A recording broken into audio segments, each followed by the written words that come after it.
Welcome back to another episode of Radical Narrative. I'm your host, Kimberly Tootoosis, coming at you from Poundmaker Indian Reserve 114. I want to give a shout out to our patron subscribers. It's been a while since I mentioned some of you by name. I know one of our tiers does say you get a shout out on an episode. So let's get caught up. I want to give a shout out to Janessa, Coral, Rayanne, Isabel, Rob, Jorge, Kev, Samantha, Rolly, Zach, IJ, Megalodon, LJ, and Bupen. I believe we're all caught up now. If we haven't mentioned you and you want a shout out, shoot me a message on the Patreon. We'll get your name out there. Today's episode features a live recording from Red Talks 2025, which took place earlier this month at the Think Indigenous conference in Regina, Saskatchewan. It was an incredible gathering. If you haven't heard of it, definitely check them out online. The conference happens annually and brings together some of the most powerful voices in Indigenous thought, education, and ultimately action. A few years back, I had the honor of delivering a Red Talk at the same event. Some of you listeners and past guests make mention of that, bring it up with me sometimes that you go back and listen to that talk and that it stuck with you. And how it sparked something. That means a lot to hear, so maybe I'll launch that on a future episode also. But this year, the spotlight is on my mother, who got to deliver a Red Talk this year, Kimberly Tootoosis.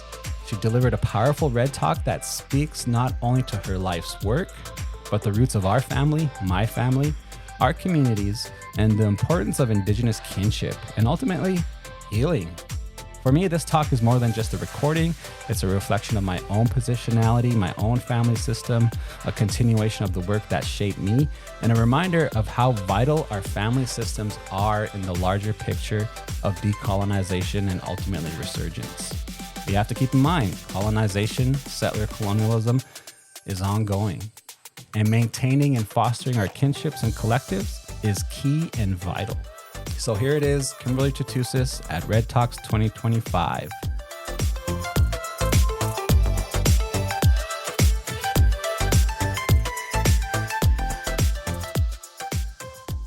Well, we're going to be going into our next speaker here today. We have some tight time frames, and so I want to say a little bit about our next speaker here. She's a matriarch, and she's a mother to a lot of us. We look up to her quite often, and we see her around, and many times a lot of people gravitate towards her, and her work is extraordinary and it's needed. She grew up in the Nelson House Cree First Nations and also Carrie to Keller First Nation. Norway House, whoa, relocating her already. Norway House and Carrie to Kettle, but she now resides in the Poundmaker First Nations Treaty 6 territory. And she is the leader of the Red Echoes Associates, and she does a lot of work in our communities. Her work is felt throughout a lot of organizations, and it leads in being able to help sustain a healthy community. And, many times we talk about the stigmatisms around counseling and being able to ask for help or, get help. And we're very fortunate that we have her leading a lot of that and having the boots on the ground. She, again, incorporates a lot of Indigenous knowledge and worldview as part of her practice, and we appreciate her presence here today. She has 4 children of her own, and she also has a chauffeur who's also one of her children that takes her around everywhere too. And if you don't know Jojo's a big presence too, and so she's somewhere here in the building. She's usually a little social butterfly, but I wanted to acknowledge her here too because these two, they travel together all across North America. And so with that, I want to invite to the stage, and I want you to give her a big round of applause. This is a matriarch, just like Nina and some of our other speakers here. We have Kimberly Tootoosis. You're my honey bun, sugar plum, pumpy and pumpkin. You're my sweet tea pie. You're my cupcake, gumdrop, snickums, kickums, yeah. The apple of my eye. And I want to say so. That I want you to know that I'll always be right here.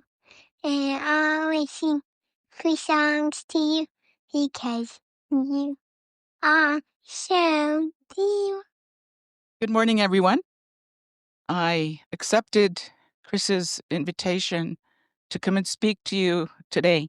And I know it is a Red Talk. And about 2 months ago, I believe that's when he asked me, or a few months ago. And about 2 weeks ago, he sends me a video of how to do a TED Talk. I listened to it 3 days ago. So you need to bear with me.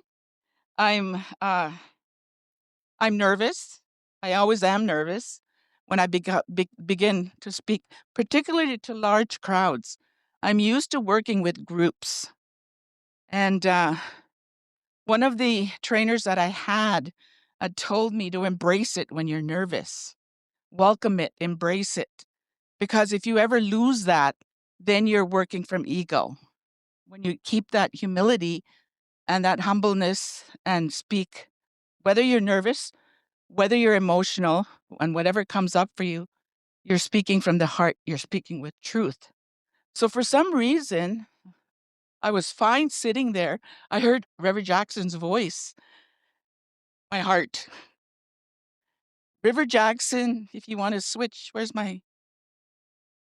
this is her. And this is a couple years ago. River Jackson's homeschooled. She's 8 years old now. She's in grade 3. And so that's her classroom. Ninja Mountain, the kids call it, ever since they were small. Her backyard is her classroom. Her teacher is her mother.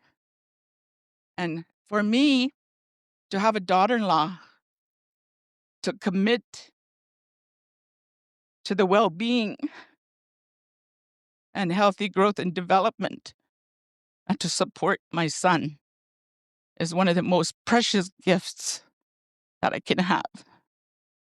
So River Jackson wanted to share that song with you today. She sang it for me ever since she was 2 years old. And the other night she slept over. She sleeps over with me a lot. I was sitting in my chair and I get this little ding. The two little ones can text me now and send me voice notes, pictures. So she's singing that song, and now she's 8 years old. That's one of my healing songs. They know our songs in our ceremonies. They sing them, but these are also my healing songs. So with that, I don't want to say too much about my ailments. I am getting up there. And so I need balance. I still need balance in my life. Yeah, and more so now physically. So if I hold on to this, then you know why. Jojo abandoned me. She's somewhere out there. Anyway, I was looking at the title, Think Indigenous, Speak Indigenous, Live Indigenous. I'm going to attempt to speak. I haven't spoken since I was a little child. I grew up in Norway House, Manitoba, and we moved out when I was 10 years old. I was fluent as a child. I spoke Cree outside our home to all my schoolmates, to my cousins, all my relatives. And apparently I did it really well. And so we moved out when I was 10 years old. And I'm going to speak to that in a bit. However, be patient with me as I attempt to introduce myself. Kinuseo CP Otania. Maga Nigiwigi Tun Ote Poundmaker. Maga Asai Nagatas Queo. Nigiwigi Magan. Arson Tootoosis. He's Ningaso. So when I was listening to Red Talk and the TED Talk video, you talk about things that are important to you. you talk about your life work. I turned 64. I've surpassed my husband's age when he passed. I've also surpassed my late father's age. They were both 63. So it's been an interesting year for me. Spring, it's a time that I welcome, I embrace it, I'm excited for it. I also notice it's a time when there's new life happening. However, it was a time my husband was preparing to leave. So that trigger is there as well. And it's an emotional time for me and my children. We recognize it and we know it. So we work with it and we take our steps through it. So that's why I ask people to be patient with me, including the groups that I work with, because a good chunk of my work is in life skills coach training. It is in the Native Family Systems training in a spirit of the family. Those two programs have sustained and carried my late husband and I in our child rearing, in our relationship, our parenting, and in our careers and everything that we do. So I think about that all the time, and I'm very grateful for having the teachers that I did. Bear with me too, because Jojo and I put this together. She put some pictures together for me, and we'll play it in a background. However, be patient with me with that too. So there's 3 questions I'm going to pose to you to keep in mind. They're questions that were posed to us many, many years ago. And my husband would always refer to these, and he'd start off our traditional spiritual life cycle presentation with these questions. So for me, as I was preparing this, I thought, well, what am I going to do? I had come at this from so many different angles. But these kept coming up for me. And I figured that it was a way of him reminding me and giving me a direction of where to go with it. So who am I? What is my purpose? And what will happen to me when I leave this world?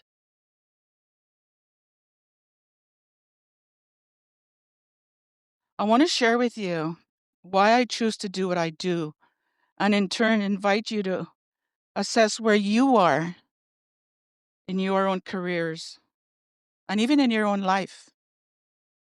What you can take with you from this conference. Carry that home with you, because this is one heck of an amazing conference, Chris. And I'm so proud of you. I know Mom and Dad are proud.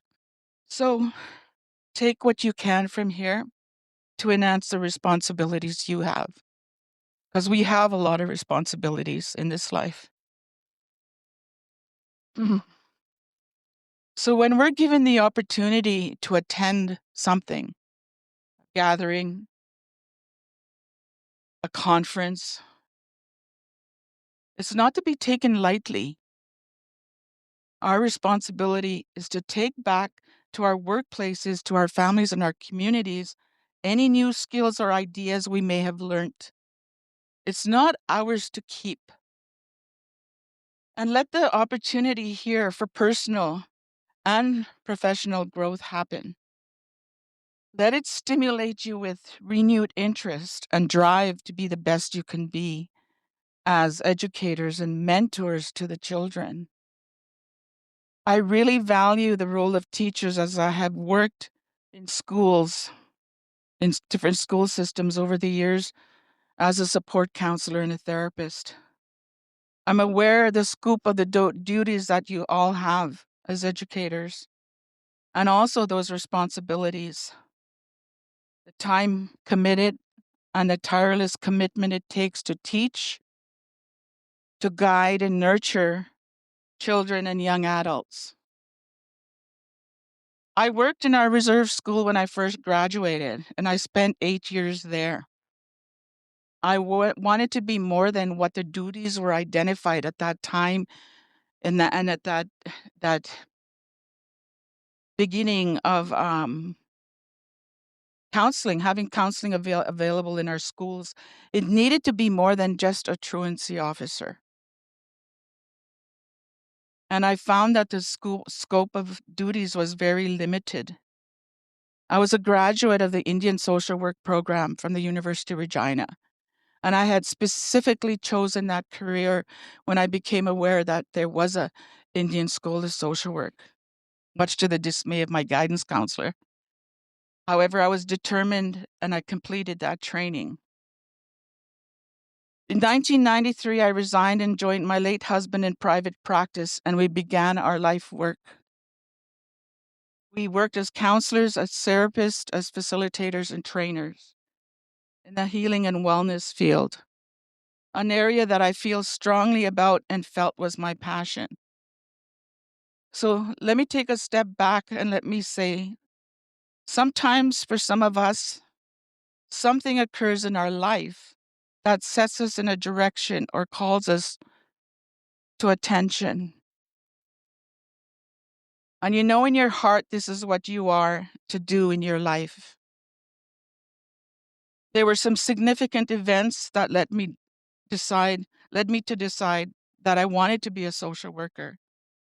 I grew up in the North till I was 10.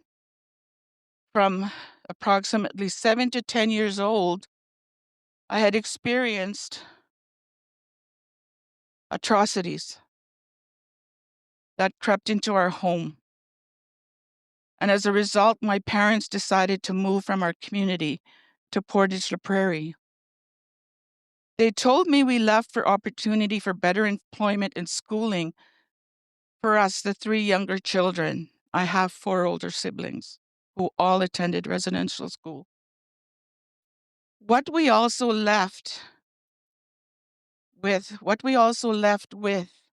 was unresolved trauma from family violence and alcohol abuse, which threatened the safety of our lives, including my parents. This was a key driver for me to seek ways later on in life to process and recover from that trauma and that terror I had experienced as a child.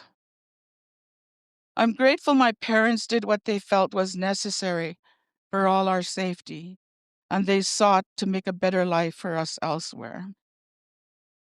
By 12, I knew I wanted to be someone who will help others, especially children. I was visiting a friend's home, and social services or child protection knocked at the door. In a flash, all the kids made a dash for it. They ran, and I was left literally spinning in the middle of the room. I was wondering what was going on. The workers grabbed me and asked who I was. I was the only kid left in the room. And I told them. They called my mom and she came to pick me up. I was bewildered, confused, and concerned for my friends. They made it safely out and they were hiding. I felt it was not fair and something was seriously wrong with the system to disrupt a family as they did. At 14, I had a friend who was very close. We walked on the same road to school. I would walk down, cross the tracks, up his street, and he'd come out and walk with me the rest of the way to our high school. Together, we did this many times, and one day he didn't come out.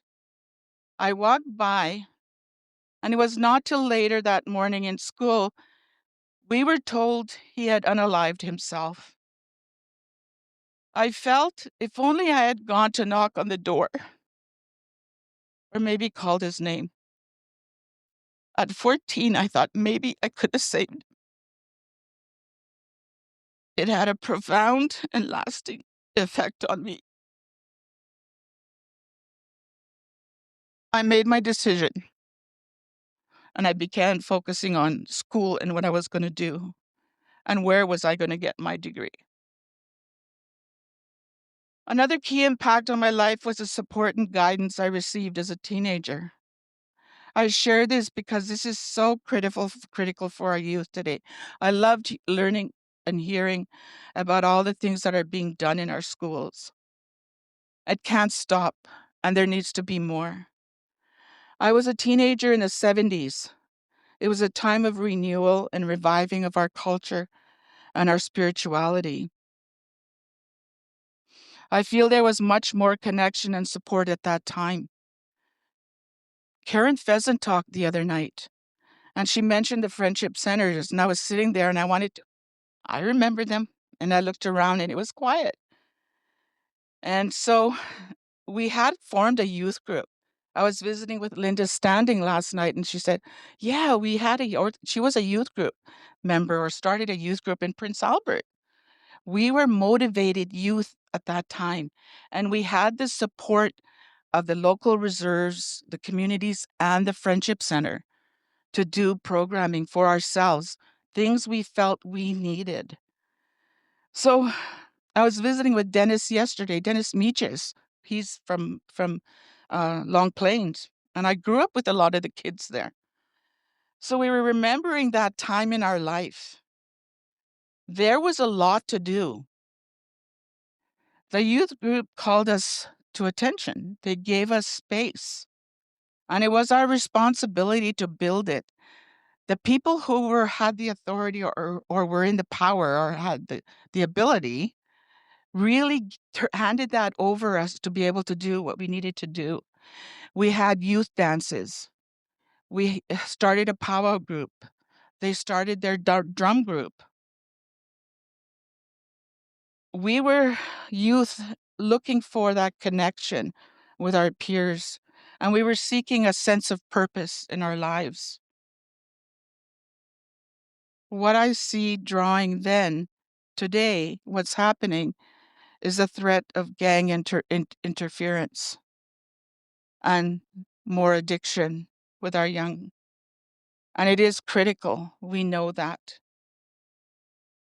And another thing that happened at that time that was so important, it was an event that happened annually and sometimes more than once a year. They did it seasonally. And this was teamwork.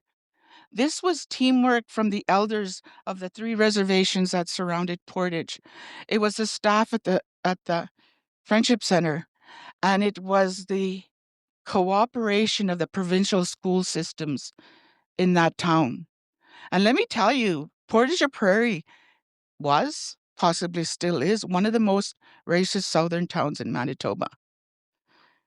I could tell you stories what we had to deal with there. I won't go there today. So a most important event was the youth and elder conferences. They were available not only to us as Indigenous students, they were available to the children in the classrooms, the non-Indigenous children.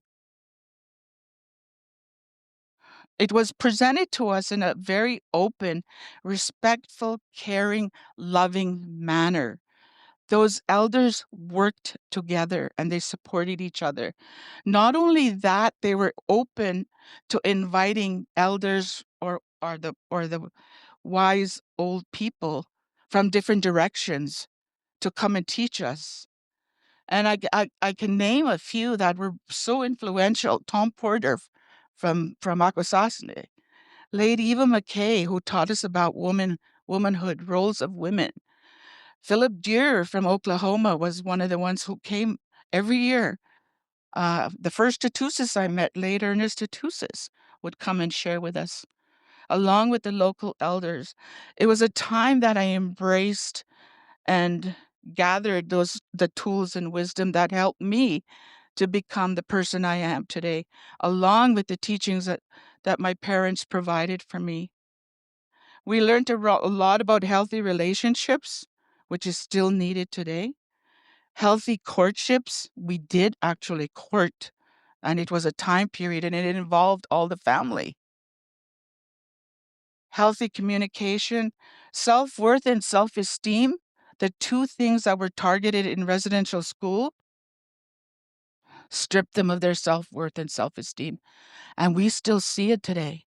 In life skills, the core work is on building self-esteem. And a lot of people, educated professionals, will come in and they're still struggling with self-esteem issues and self-worth, how much value they place upon themselves. We had culture and identity, to name just a few. We had dances, as I mentioned, the powwow group. It set a strong foundation for us and gave us tools to help us with the challenges. I think one of the things I most appreciated was the commitment and the support that came from the adults and the old people in that area. I remained drug-free and alcohol-free as a result all my life, not only because of my early childhood experience, but also because of my parents and the healthy supports, the tools and the teachings given to us by those many wise people. Powwow celebrations were a big part of my life. My mom is from Carry the Kettle. She married my dad from Norrie House. This Plains Assiniboine woman goes up into northern Manitoba and makes a life up there. My mom made sure that we would come home to her community every summer. She would save all her pennies, get us on that little plane, get on the train in the pond, travel down to Fort Qu'Appelle. She made sure that we knew our relatives. Kinship was very important, particularly and strongly in my mom's family. Can you check my next? My mom and dad. And this is the first day that they came out to Poundmaker after I had met my husband. They came to meet his parents. And it was so beautiful to watch the relationship that they developed, because my mom and Arson's mom would exchange gifts, would send each other gifts. My father and Arson's father would exchange medicines, and we'd be delivering it back and forth whenever we would visit each other. I left for university. I had already met him. I met him in 1978, and we found we were attending the same university and had common goals. We didn't know it then, but there was an underlying current of similar issues and childhood experiences. Therefore, fulfilling my goals or our goals required absolutely self-healing. We knew we needed to heal the core issues to be not only a healthy partner and parent, but also a healthy helper. We needed to begin the process of healing and dealing with any unresolved grief and trauma. We needed to deal with the fear, the rage, the sense of powerlessness, the grief, and the pain. And we needed to learn how to communicate and overcome any obstacles or challenges that would be coming our way. As life unfolds, it does present to us many lessons that need to be learnt. In reality, trauma is a part of life. Our focus included learning ways to help ourselves and help others. And one of the main things that we did is we invited our children on board. They were young adults, they were in their teens. We invited them on board and encouraged them to do their own healing work, especially around him and I. We were two children learning and growing up to be in a relationship. They bore witness and endured all that came with. We hoped that they would do what they needed to do to help themselves and heal themselves. And so the opportunity was there for them to do personal work as well. Because believe me, your children will need to do the work on you as well. Support them, support that, and give them the resources with your blessing, because they'll hold you to attention. And they'll also call you on your stuff. Interestingly, they are doing similar work today with their own projects, workshops, and trainings. The best gift you can give your children is to heal yourself. In a relationship, the best thing you can do is both of you get support, couples counseling, couples therapy, along with the personal work you need to do. We need to learn the skills to be in healthy relationships. Get into recovery, whatever you need to recover from. Take responsibility, apologize, and also forgive yourself. Let's see what comes up. My graduation, my first one with my certificate. My dad was there. He was so proud. My dad didn't make it to my degree graduation. He had gotten cancer and had died just before I graduated. Next one. our son and I and our children, our family, our little family, and then them today. Time passes very quickly. So do what you need to do while you have the time. This is my mom, one of my greatest teachers, Jojo and I. And we took the picture in 5 years, I believe it was 5 years before she passed, 85. She's 85 or 80 there. And my mom, it was interesting to watch her because we could preview these photos at the photographer. And she had taken a picture, and a few days later we went in and we sat there. And my mom was looking at them, and she put her hands over her mouth and she goes, "Is that really me? Is that me?" She couldn't believe it. Because I know my mom struggled with her self-esteem as well. I said, "Mom, you're so beautiful." That is one of the most priceless photos I have of my mother.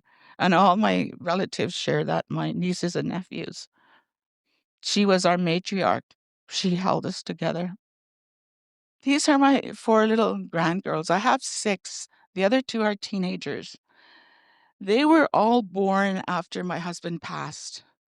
River Jackson, her little sister Ravine, Akanavita, and Namanaina, who are Comanche, Cree, and Nakota. And I'll leave it there for a moment. That's my mom and all her brothers and sisters, and they're all gone now. My uncle Jim Ryder is missing from the photo. He had already passed. Very quickly, I know I'm on a time frame, and I know it's Red Talk, Chris, wherever he is. I'm introducing Kokum Talk now. It takes a bit of time.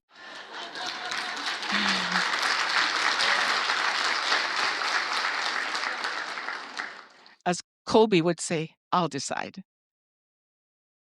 Life skills is the, let me tell you about life skills. I was introduced to life skills coach facilitator training when I most needed it in my life.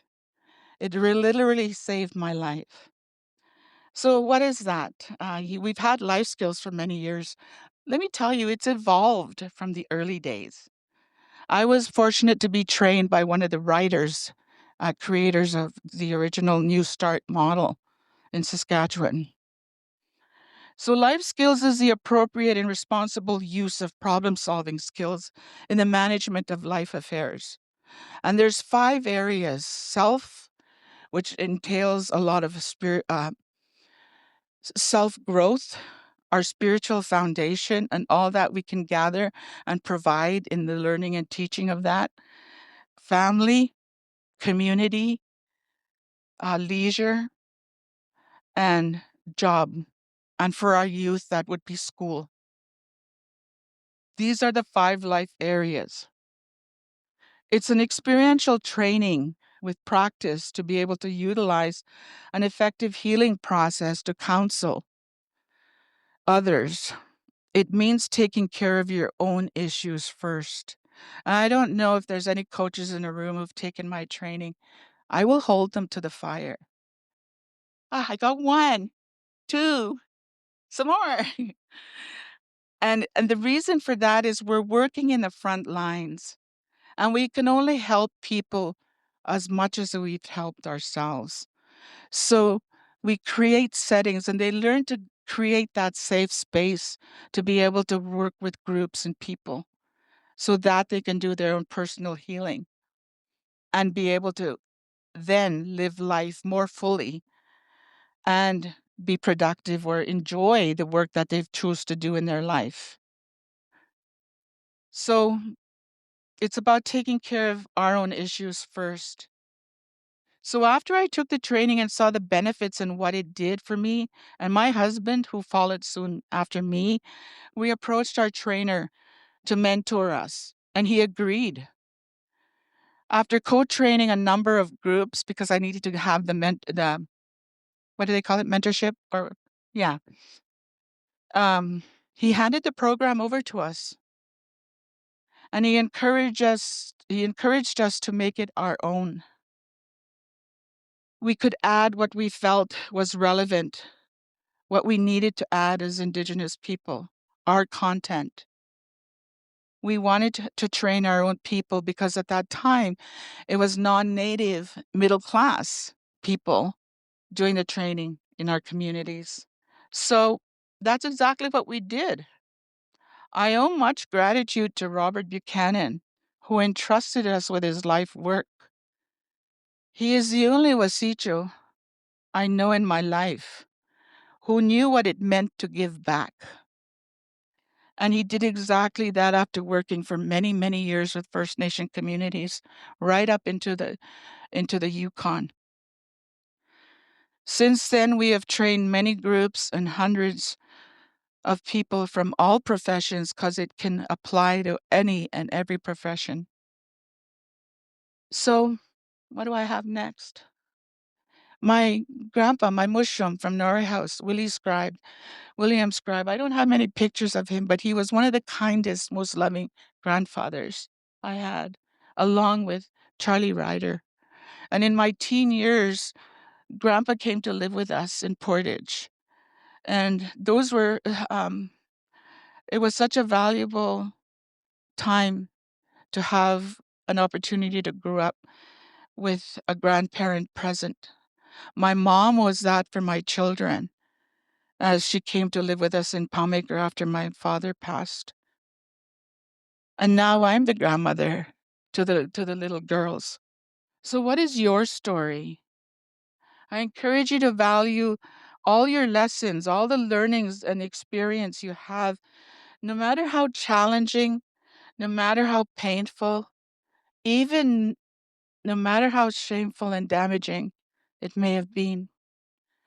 Recovery is possible. It takes courage, the courage of warriors. It really does. And I've seen it. And for me, it's like what always struck me is it's like this image of when they went to battle and they would stake themselves to the ground and be prepared to battle whatever came their way. That's the amount of courage you need to face it. And you have it. It's innate. It's part of us. It exists. It's in our DNA. It's in our cell memory. You just need to tap into it because I've watched so much courageous processes of things I thought unforgivable happen for people. So find the courage to anchor yourself to the ground and fight for a better life for your children and especially for you, because if you do that, you will provide it for the children, including the children in our schools. Life skills and Native family systems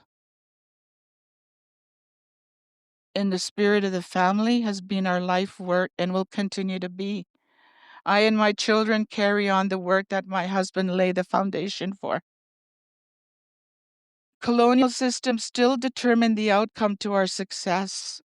We get bound to it, and then we are limited to that system. This results in a delayed default choice or choices of behavior, and so the outcome of failure is repeated over and over. Colonial systems determines the limit. Children are still falling between the cracks. What happens to them? What are you doing to support them and to help them? We are still losing many to suicide, and the impact of drugs and gangs is critical and continues to rise. The work demands a level of emotional intelligence and growth, and who here is willing to meet that demand? You are here for a reason. Creator even guided you to the chair you're sitting in to be able to take part of this conference. We are responsible for what we say, what we do, and what we feel. Thoughts, feelings, and actions. No one can make you feel or do anything anymore. You choose. Reclaim yourself, that ability to make a choice because some of our ancestors didn't have that. They were stripped of it. Move out of the grasp of colonial control that binds us and limits us to their expected behavior or outcome. We no longer need to fall into delayed default choices of behaviors and keep repeating those outcomes of failure. It has to stop. The system is set up for it to do that, and we need to confront that. Colonial systems don't need to determine our limits anymore. Look at the power of 1,000+ people in here. That's huge. Imagine what we could do if we put our thoughts and minds together and demanded action where it was needed. Because there's some powerful people in here. I've heard the speakers and I've walked through this room. It's time for each of us to confront that system and truly and fully take control of Indian education. It is where the solutions lie. I come from a long line of beautiful, powerful people. Their prayers must have been so strong for us to be here today, because the reality is we're not supposed to be here. And here we are. Learn your legacy. Use history as a healer and draw on the strength that you are still here. Draw on the strengths that are still here. Nina spoke to that this morning. Draw on the prayers of your ancestors because they still echo. That's where the name came from that my husband chose with our private practice, Red Echo. This is my grandmother. This is Charlie Ryder Sr., my great grandfather. Holy Star Woman and Charlie Ryder Sr. We can go back to them. So, great shifts and challenges and lie in the education and wellness field. It's up to each of us to do our own work so we can meet the needs of our children and families that are in challenging and critical situations. Find the passion to do what you feel is your purpose. If it's not there anymore, it's time to move on and find something else because there's no time to waste. Life is a ceremony. We live it every day. We are spiritual beings and we have a strong spiritual foundation. Live that accordingly in all aspects, and life will carry you. It will take care of you. Your work will carry you. It'll take care of you. It'll sustain you and it'll nurture you. Make the amends. Mend the thread in your family systems as best as you can. Move forward if you know you have done all you can. If that tie is completely broken, you can make amends in other ways through kindness and paying it forward. There's many ways to do that. Donate, volunteer, be a mentor, a big sister, a big brother, a healthy auntie, healthy uncle to the children. Feed those in need, spiritually, mentally, emotionally. Put on more healing workshops. There's never enough. That's why we're putting out a lot of life skills coaches. Provide productive learning spaces, safe learning spaces. Listen to what your heart and spirit tell you. Serving, helping, teaching, supporting is all nurturing the spirit of the child and the spirit of our families and our communities. Our spirit carries compassion, kindness, respect, love, and acceptance. It knows how to forgive. It gives you life. The power lies in your virtues and our values and all the traditional teachings you can draw on. If they're not there, they're available to you. The power lies in connection and commitment, a commitment not only to myself in my wellness, but a commitment to the children and to the old people, two of life's greatest responsibilities. Take care of the children and take care of the old people. Maybe it's in that time that I return home to Creator, that I will be able to say to Creator in my language, and I'll tell him, I did my best to take care of the children. And I did my best to take care of the old ones and to take care of the people. And I'll show you some of our groups that we worked with recently in the last 4 years. Otinau, and they're here.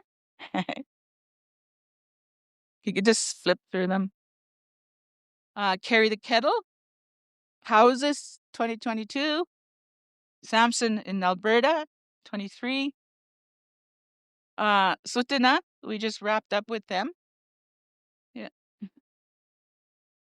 Otinau, again. Yeah. And that's that. That's the pictures of some of our groups. I wish I took pictures of every group, but now I have Jojo. I'll make sure she does that.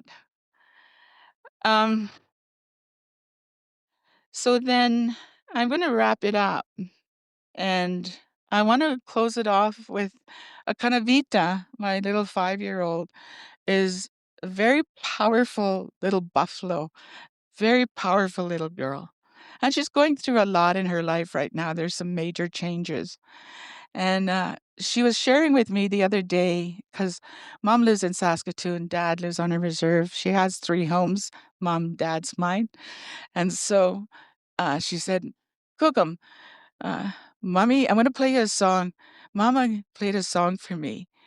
And it's when my feelings get too much for me. She can really explain herself well. She can validate her emotions. She owns them. She feels them fully. Mommy played a song for me. And when my feelings get too much for me to handle, I play this song. And it really helps me cook them. I can get settled. So I'm going to close with that. She's going to sing it for you. And I know they're listening. River Jackson and a Kanavita. So thank you very much. There's an extra ladder at the basket. There's an extra ladder at where the extra ladder's supposed to be. There.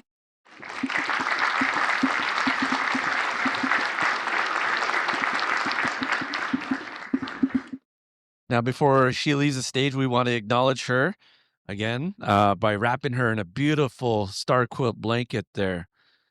You know, as we're listening to these stories, you know, we're very thankful for her energy, her wisdom, and her commitment to helping heal our communities. Thank you, Kimberly. With your help, you know, we will all take your words and encourage to empower ourselves towards, you know, the steps for meaningful change and to make lasting impact, not only for ourselves, but for the generations after us. You know, as a listener and a participant, not only just as an MC, I tried to take away things that a lot of our presenters are sharing and try to think about what it means to me and what it might mean to you all, and highlighting some of those efforts, because those words we need to hold true to ourselves and to our hearts as we leave these spaces here. So it's been an absolute pleasure and honor to be able to be here with all of you these past few days and this very important gathering. You know, the work before us is very immense, but it's also full of hope and possibilities. And it requires us all to be courageous and to be humble. And it calls on us to listen, to truly listen to our matriarchs, to all of our elders, to our youth, but especially to one another and ourselves.